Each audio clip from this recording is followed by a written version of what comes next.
Testemunho de Deus sobre a terra.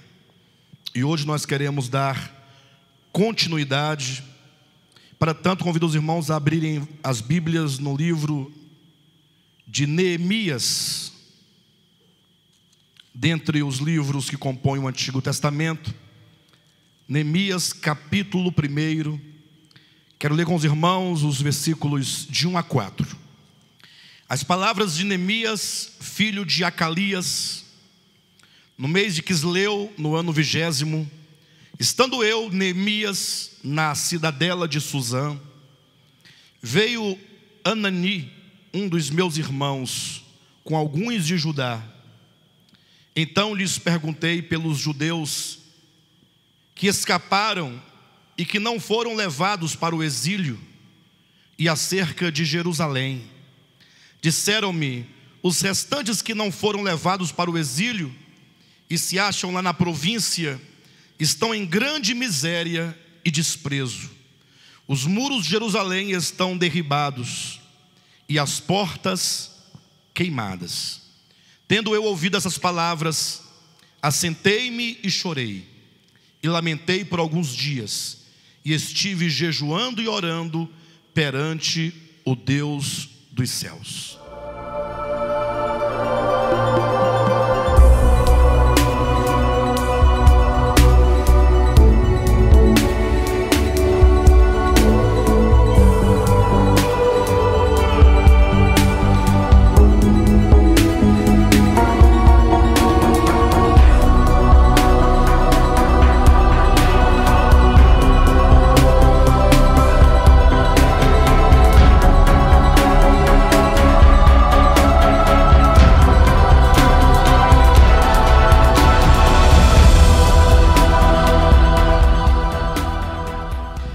Semana passada, falando acerca do tema, o testemunho de Deus sobre a terra, nós demonstramos como que Deus, a despeito de toda a degradação que a humanidade vive, porque desde a queda do homem, desde então, o mundo tem se tornado cada vez pior, se cumprindo a profecia de Paulo, ou a sua palavra profética a Timóteo. Ele diz que nos últimos dias seriam dias difíceis, falando da degradação humana.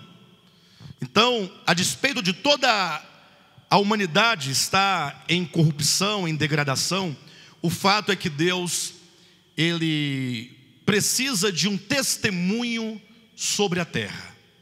É certo que Deus vai cumprir com a sua obra. Deus, quando criou todas as coisas, Ele já sabia da queda do homem, Ele sabia de quantas misérias a humanidade atrairia para si, mediante a sua livre escolha, mediante o seu afastamento do Criador. Mas Deus criou o homem a si mesmo, não negando a ele essa liberdade de escolha. Mas Deus já proveu um plano de redenção e já proveu um plano de restauração de todas as coisas. Então nós temos a firme convicção que logo mais todas as coisas estarão restauradas, tudo estará no seu devido lugar. João, inclusive o apóstolo, já teve a visão final, e ele já declarou em Apocalipse 21: e vi novo céu e nova terra.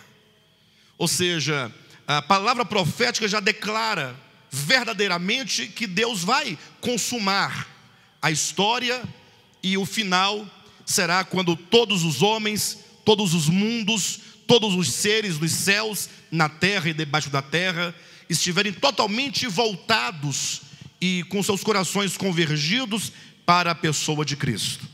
Ocorre que esse tempo ainda não chegou.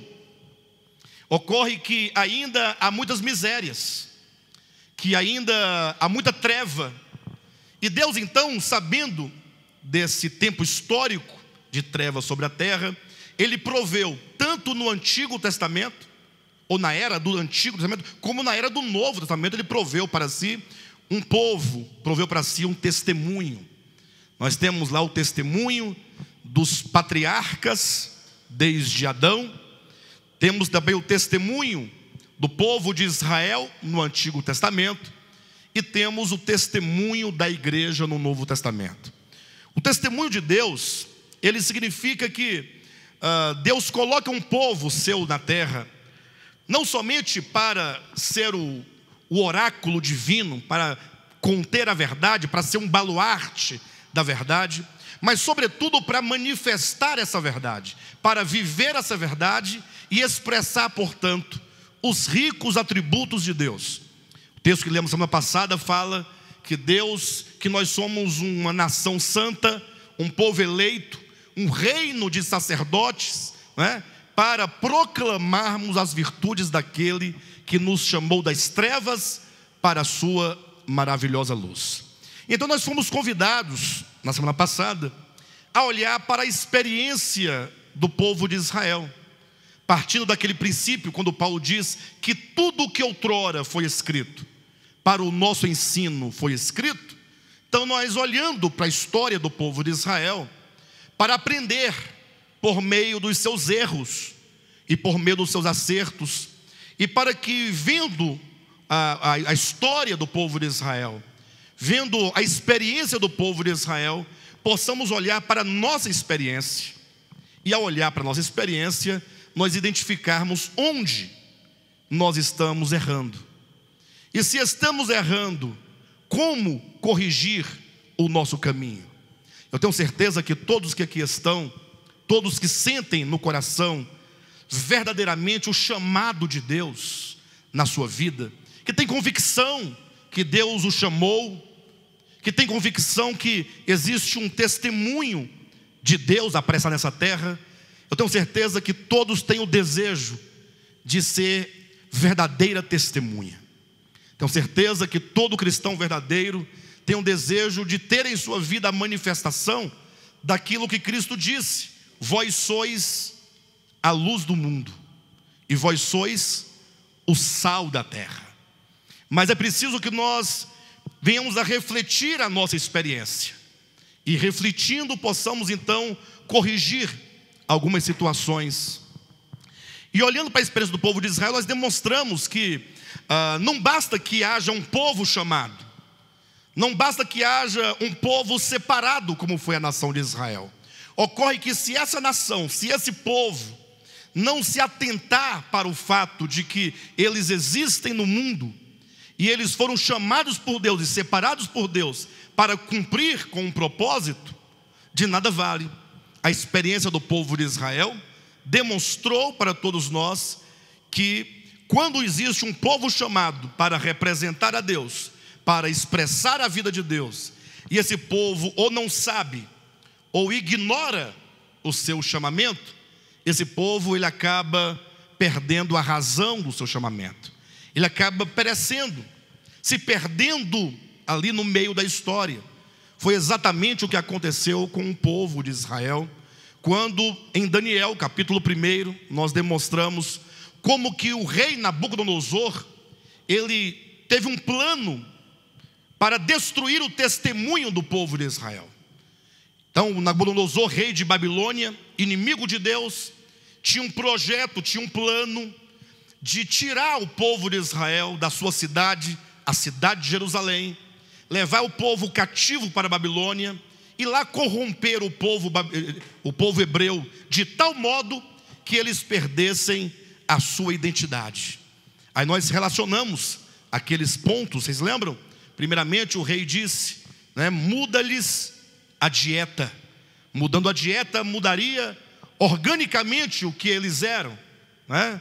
Também ordenou que mudasse a língua, para que eles agora passassem a falar a língua babilônica. E por fim mudou-se os nomes de todos eles.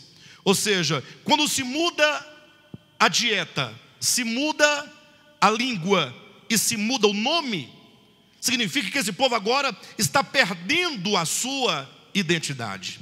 Queridos, e não poucas vezes nós nos encontramos numa situação semelhante. Não pense você que o maligno, ele ignora o seu chamamento. Talvez nós, por negligência, ou por outras coisas que nos perturbam ou nos distraem, nós acabamos por ignorar o nosso chamamento. Talvez nós, muitas vezes, não valorizamos ou não compreendemos o valor, a grandeza de sermos escolhidos por Deus. Você foi escolhido por Deus. Deus escolheu a cada um de nós individualmente, como também Ele escolheu a todos os santos, em todos os lugares da terra. Mas Ele conheceu você, Ele te chamou pelo seu nome, e o mais importante é que Ele colocou todos nós debaixo deste mesmo ministério. Veja que no mundo há milhares de ministérios, milhares de igrejas cristãs, igrejas evangélicas, igrejas comprometidas, muitas delas, igrejas sérias, muitas delas, a despeito de algumas dificuldades que todos temos, mas o fato é que Deus não somente te escolheu para Ele, mas Ele nos reuniu a todos nós neste ministério de Volta à Palavra. E esse ministério apostólico de Volta à Palavra, ele tem uma obra a realizar. Nós não fomos chamados simplesmente para vir aqui aos domingos, nos reunir, cantar alguns hinos, ouvir uma palavra. Muito mais do que isso, o Senhor nos chamou para sermos um testemunho sobre a terra, para sermos um testemunho aqui no Distrito Federal, assim como em tantos estados. O Senhor tem levantado os irmãos para serem testemunhas. Lógico, não que outros ministérios não sejam testemunhas, não pensem por esse lado. Eu estou enfatizando que Deus nos concedeu essa graça de termos uma percepção da palavra de Deus, de sermos dotados de uma visão espiritual e de ter nos colocado como uma voz profética nesse tempo. E ocorre então que quando nós nos tornamos negligentes, nos tornamos displicentes com o nosso chamamento, nos ocorre que o maligno, ele não subestima o nosso chamamento. Não raras vezes ele começa a envolver-nos, ou envolver a nossa vida, a envolver a nossa família, a envolver os nossos filhos, a envolver os nossos jovens, a envolver a todos nós de tal modo, e começa então a querer nos mudar interiormente. O que significa que, se a salvação não pode ser perdida, o fato é que na trajetória em direção à eternidade, nós podemos muitas vezes ficar perdidos quanto àquilo que o Senhor deseja de cada um de nós. Nós podemos eventualmente perder a nossa identidade, se nós não ficarmos atentos ao que Deus tem para cada um de nós. Nós podemos ser tomados de tal modo pelo espírito de Babilônia, pelo espírito do mundo, que nós acabamos por nos tornar como os hebreus. Embora hebreus, embora chamados, embora separados e santificados, porém cativos em Babilônia, numa terra distante, tendo a sua cidade e o seu templo destruídos, símbolo do governo de Deus e da espiritualidade, da adoração a Deus, totalmente destruídos. Não poucos cristãos, amados, nos nossos dias vivem tal experiência. A cidade destruída e queimada, o templo destruído. Para você entender um pouco o que eu quero dizer, você imagine que a cidade de Jerusalém, tomando o exemplo do povo de Israel, e o templo representam o governo de Deus sobre a nossa vida. Ou seja, um povo ou uma pessoa que está totalmente debaixo do governo, da autoridade de Deus, e o templo representando o seu coração, o seu espírito, a sede da sua adoração, do seu louvor, do seu serviço a Deus. Ora, se isso está destruído, implica uma vida cristã destruída, uma vida cristã arruinada. Imagine só, uma espiritualidade destruída, uma espiritualidade totalmente queimada, crentes que já não têm mais força para adorar, não tem força para clamar, não tem força para buscar, para congregar, para se reunir, para ter comunhão, porque está cativo, em cadeias de circunstâncias espirituais, totalmente algemado, cativo em Babilônia. Talvez seja essa a sua experiência, seja a experiência de muitos de nós, mas eu encerrei a semana passada dizendo que não devemos nós ficar tristes, ou angustiados, ou desesperados, porque Deus tem um plano de restauração. Amém? Se você se encontra numa situação difícil, e aí você tem que analisar, não do ponto de vista se você simplesmente vai às reuniões, mas como é que anda a sua comunhão com Deus, como anda a sua comunhão com os santos, como anda a sua comunhão com os homens, ou como anda o seu coração, a sua mente, a sua alma em relação a Deus. Se você está cansado, não tem força, se sente como que algemado, pesado, é possível que você esteja carecendo de restauração. Para o povo de Israel, o plano de restauração consistia em que Deus levantou um homem chamado Ciro, que era grande imperador persa, e disse: olha, vai lá e emite um decreto, dizendo que todos os hebreus que se encontram cativos, eles agora já podem retornar para Jerusalém, para reconstruir a cidade e para reconstruir o templo. Que maravilha, porque quando diz que Deus é que ordena, embora Ciro fosse um pagão, mas Ciro é um instrumento de Deus. É como que Deus dissesse: olha, o tempo da restauração chegou, basta que os hebreus se levantem, basta que os hebreus eles se lembrem de Jerusalém, se lembrem de sua identidade, se lembrem que eles são um povo separado e que tenham agora a disposição de deixar Babilônia, de ir para Jerusalém e começar uma obra de restauração. Então, essa verdade que Deus decreta o retorno, isso está disponível para todos nós a todo e a qualquer momento. Ou seja, Deus não nos destinou para termos uma vida de cativeiro. Deus não nos destinou para termos uma vida cristã frustrada, derrotada. Mas nós temos a palavra de Deus, que está dentro do nosso coração, dentro do nosso espírito. Lembra que Paulo disse: ninguém diga em seu coração: quem subirá aos céus para trazer do alto a Cristo? Ou quem descerá ao abismo ou ao inferno para trazer dos mortos a Cristo? Mas o que diz a palavra da fé? O que diz? A palavra está na tua boca e no teu coração. A palavra está na tua boca e no teu coração. Se com a tua boca confessares a Jesus como Senhor, e em teu coração creres que Deus o ressuscitou dentre os mortos, serás o quê? Salvo.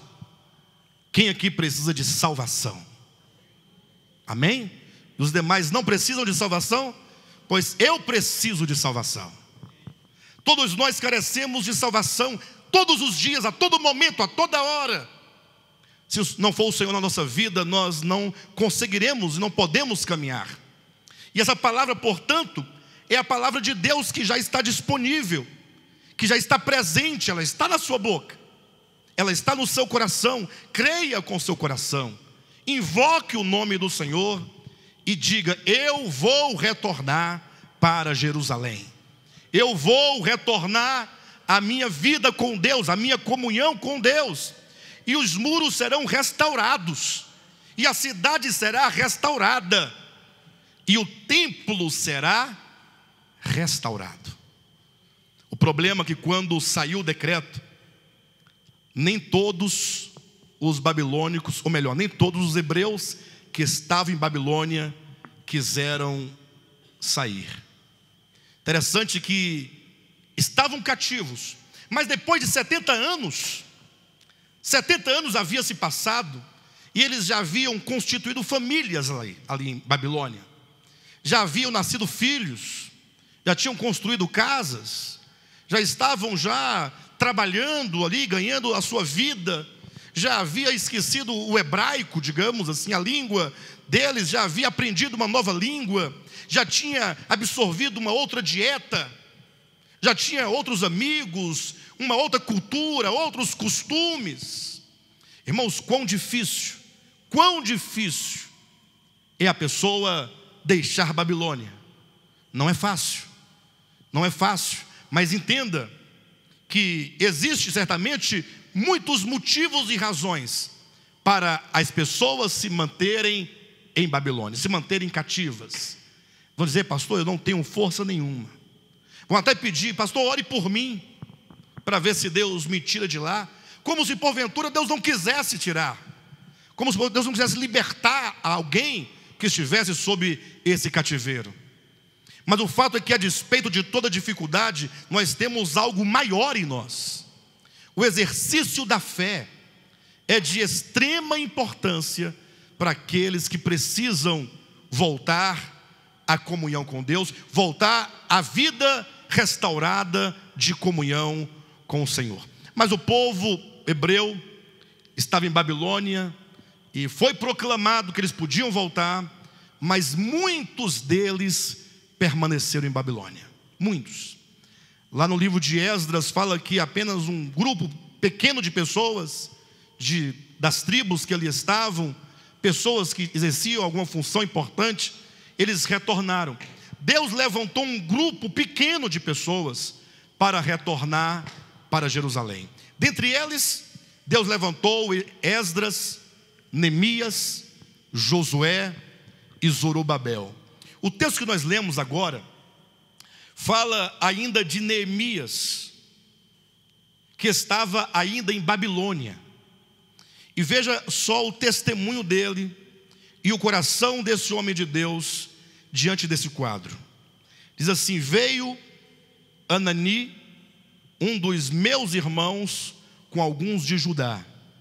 Ou seja, Neemias estava em Babilônia, e esse Anani, que era um dos irmãos hebreus que estava em Jerusalém, porque ele não havia sido levado cativo, ele foi até Babilônia, e chegando lá, Neemias o viu e o chamou para uma conversa. E diz assim: então lhes perguntei pelos judeus que escaparam e que não foram levados para o exílio, e acerca de Jerusalém.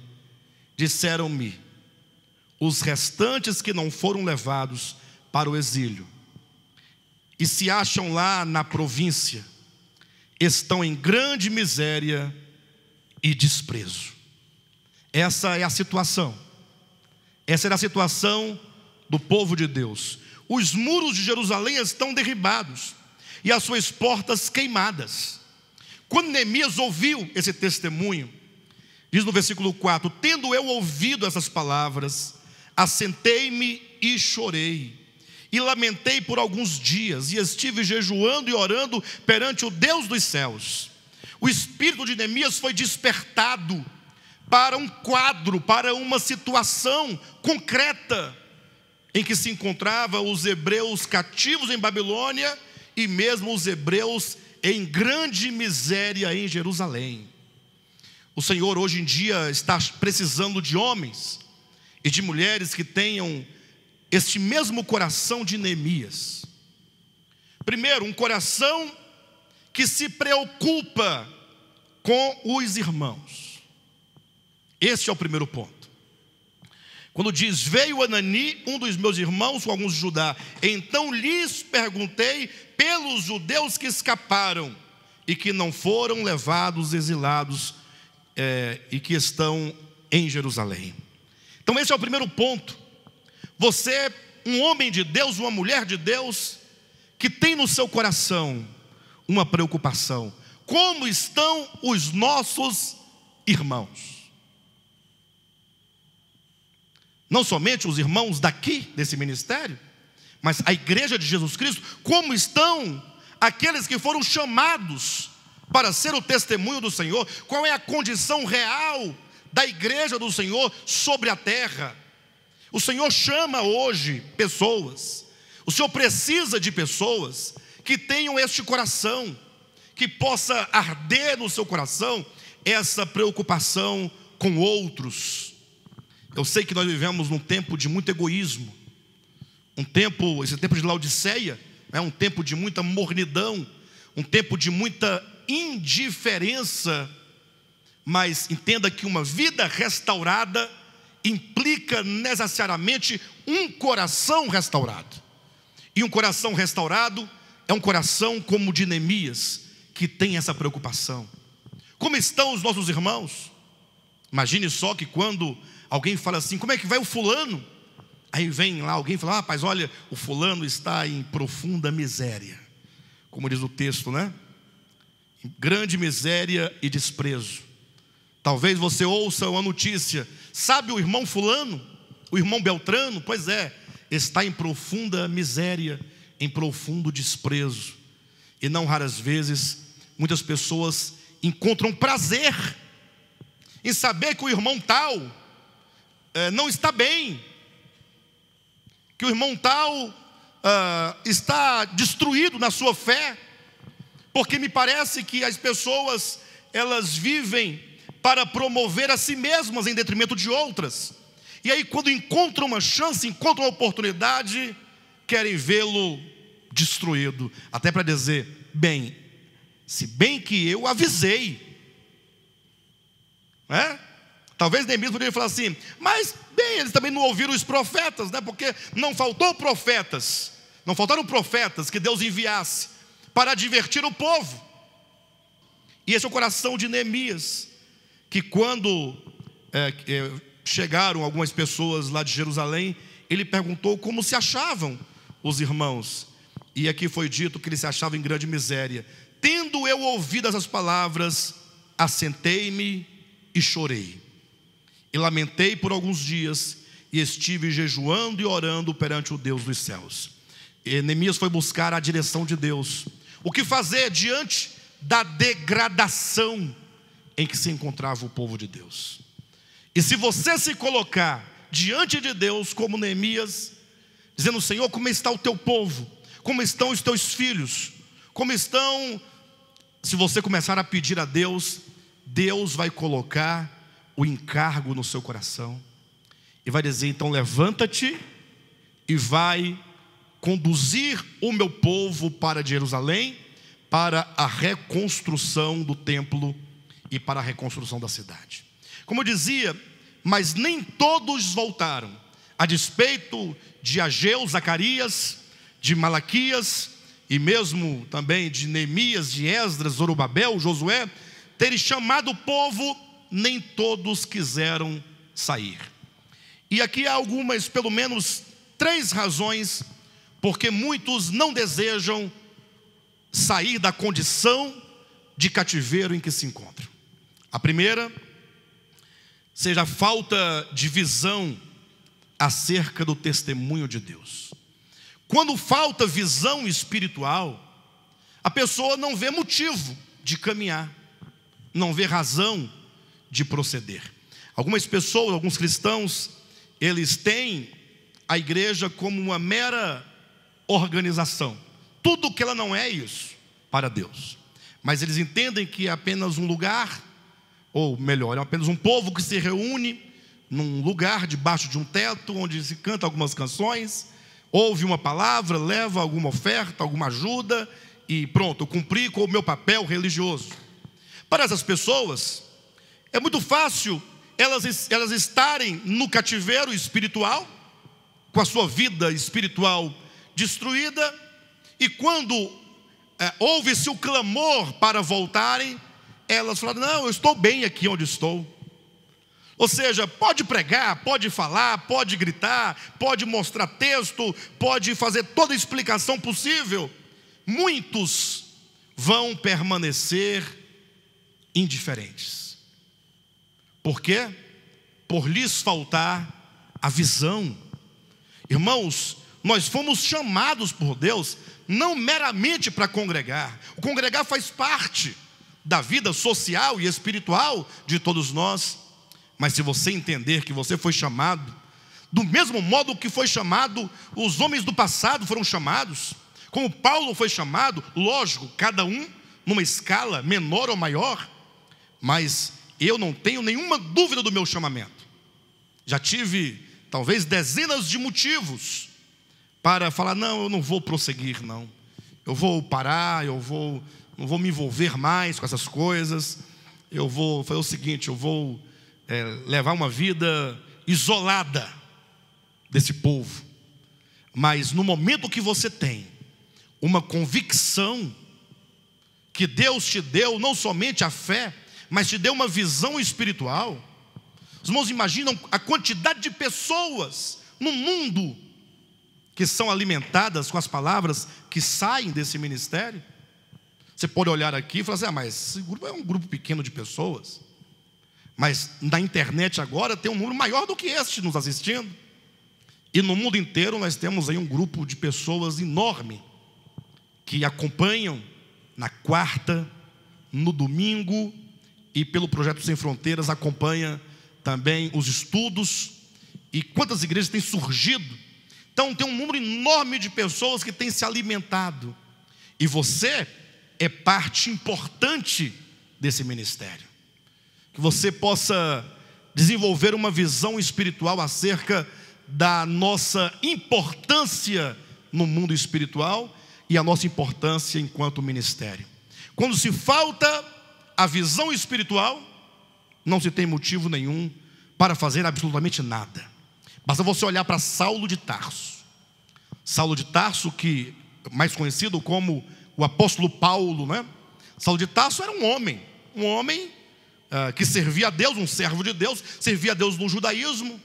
E ele tinha uma visão, ele não tinha a visão, mas ele tinha uma visão acerca do que seria a vontade de Deus. E essa visão que ele adquiriu na escola dos hebreus, ali junto a Gamaliel, essa visão que ele tinha, que ele recebera dos seus pais, acerca da importância da nação de Israel, da importância da cidade de Jerusalém, da importância do templo, fez dele um homem fervoroso. Paulo, ou Saulo, antes da sua conversão, ele era movido por uma visão.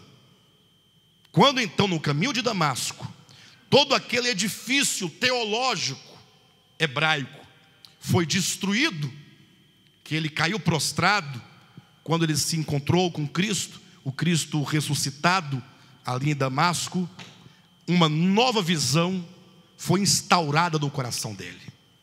Imagine agora que Saulo, ele vislumbrou o que era a igreja, o corpo de Cristo, e agora ele é enviado a pregar aos gentios.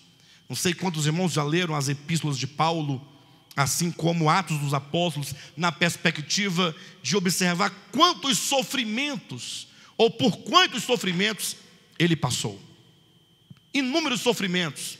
No relato que ele conta as suas perseguições, fome, nudez, apedrejamentos que ele sofreu, fustigado com varas. Ou seja, ele demonstra uma quantidade enorme de sofrimento. E além disso tudo, os próprios cooperadores dele o abandonaram. Morreu praticamente sozinho. Mas em nenhum momento você vê Saulo de Tarso desanimado, desistindo, abandonando. Porque ele, como ele próprio iria dizer para o rei Agripa: eu não fui desobediente à visão celestial. Estamos entrando no ano de 2019. Daqui a 3 semanas nós estaremos num outro ano. Como se diz, num novo ano, né? Mas o quanto que nós precisamos projetar esse ano. Mas não projetar como costumam fazer, né? Projetando 2019. Não, mas é projetando no sentido de você falar assim: puxa, esse ano eu preciso corrigir a minha vida, eu preciso endireitar o meu caminho, eu preciso caminhar com a igreja, caminhar com os irmãos, eu preciso caminhar com a minha família, com a minha esposa, com meus filhos, caminhando na verdade, caminhando na fé, superando todas as dificuldades, como Paulo diz, né? deixando para trás as coisas que passaram e avançando para as que diante de nós estão, prosseguindo para o alvo, o prêmio da soberana vocação. Nós podemos ser um grupo pequeno, mas se formos unidos na visão, na palavra, na fé, no testemunho, nós podemos revolucionar não somente o Distrito Federal, mas o Brasil inteiro.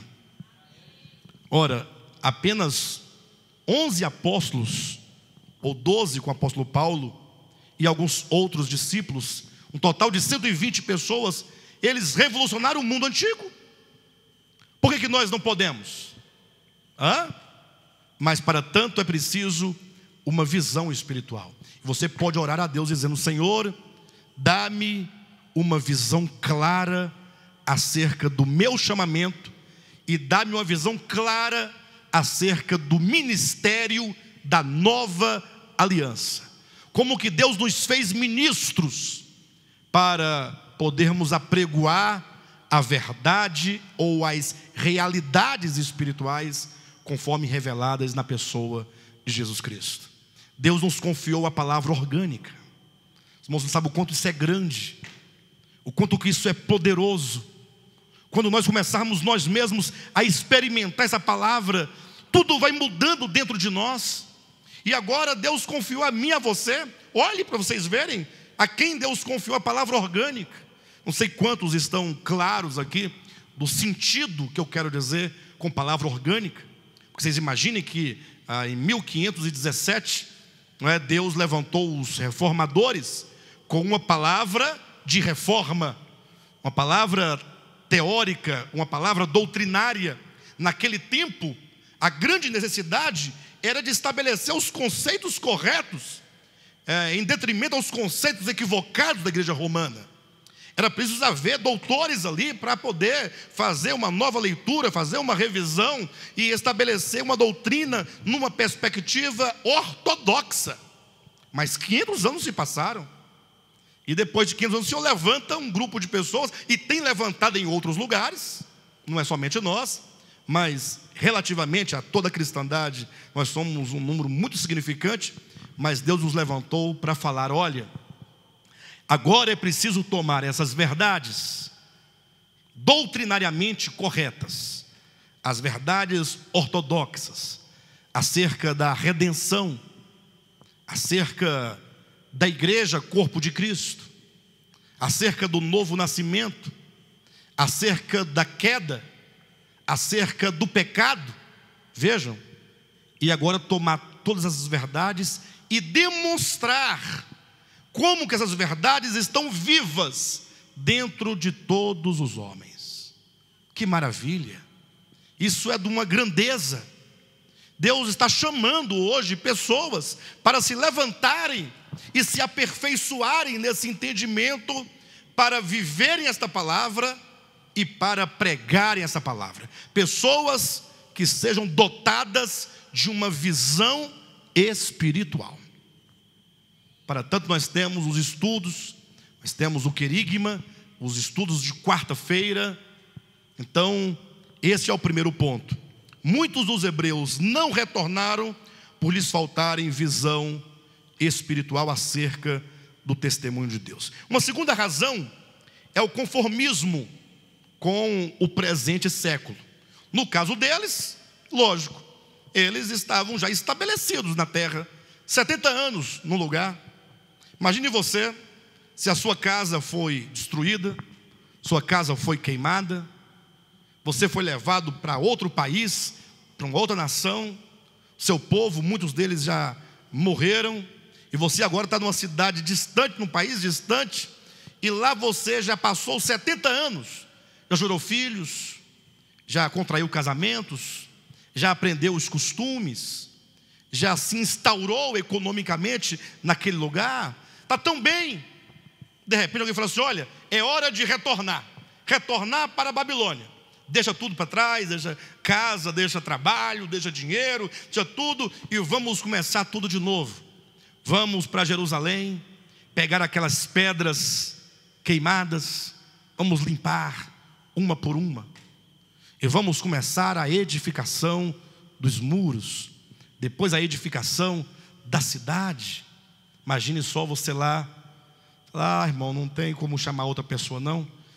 Por enquanto eu vou ficar aqui mesmo. Eu não estou me sentindo chamado, né? É um hebreu que perdeu a identidade.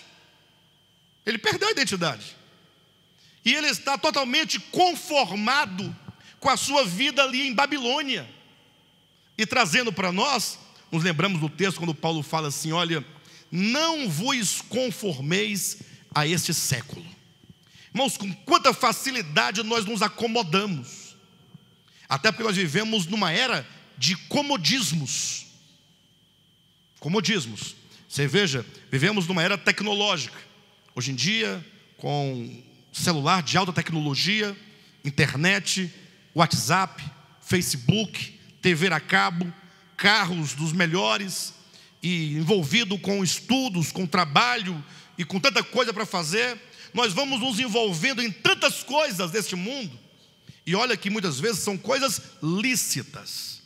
Nem sempre o pecaminoso, aquilo que nos prende, seja exatamente pecaminoso. Lógico, existem as coisas pecaminosas do mundo, os prazeres pecaminosos do mundo. Cuidado, vocês nunca confundirem com o que eu estou falando. Prazeres pecaminosos são os prazeres da carne, conforme está registrado lá em Gálatas capítulo 5. São os prazeres que militam na nossa carne contra o Espírito de Deus que habita em nós. Agora veja, muitas vezes nós somos enredados com coisas lícitas. Paulo ensina aos coríntios dizendo que nós devemos nos utilizar deste mundo como se dele nós não precisássemos. Eu sei que é muito importante estudar, é muito importante trabalhar, tem uma importância, mas tudo isso deve ocupar o segundo plano. Nós não podemos jamais abortar o chamamento na prática, o nosso desenvolvimento da fé, junto com os santos, nessa reconstrução da fé, da verdade nas nossas vidas, em razão do secularismo. Hoje um dos grandes inimigos da igreja é o secularismo.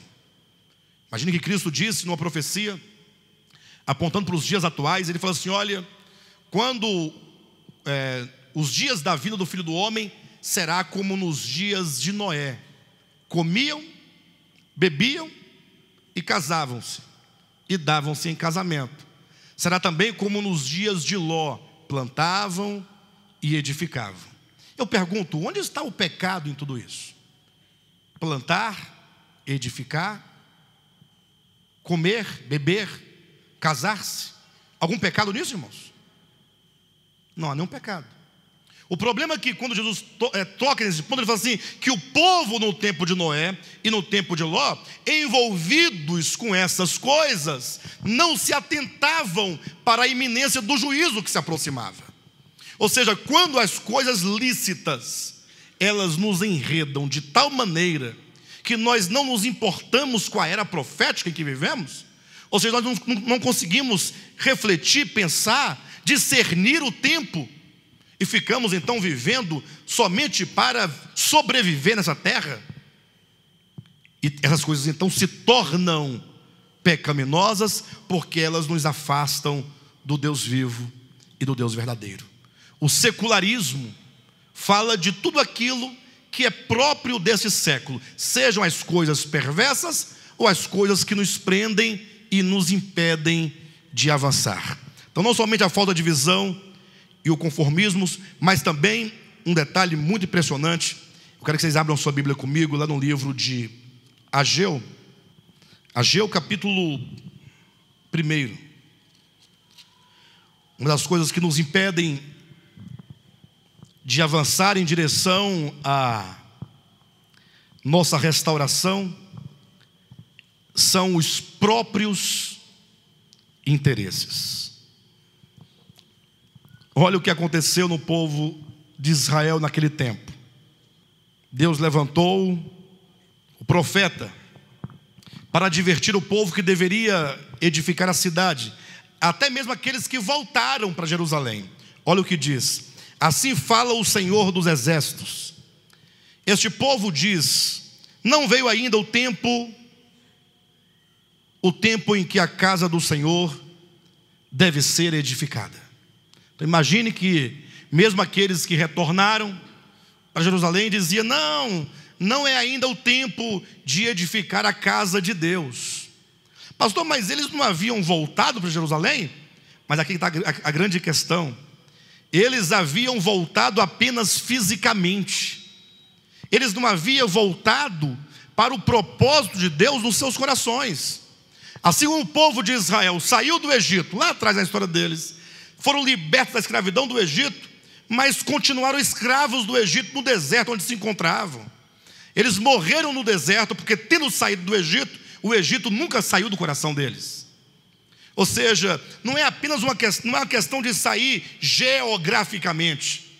Nós não estamos cativos geograficamente. O cativeiro está no coração.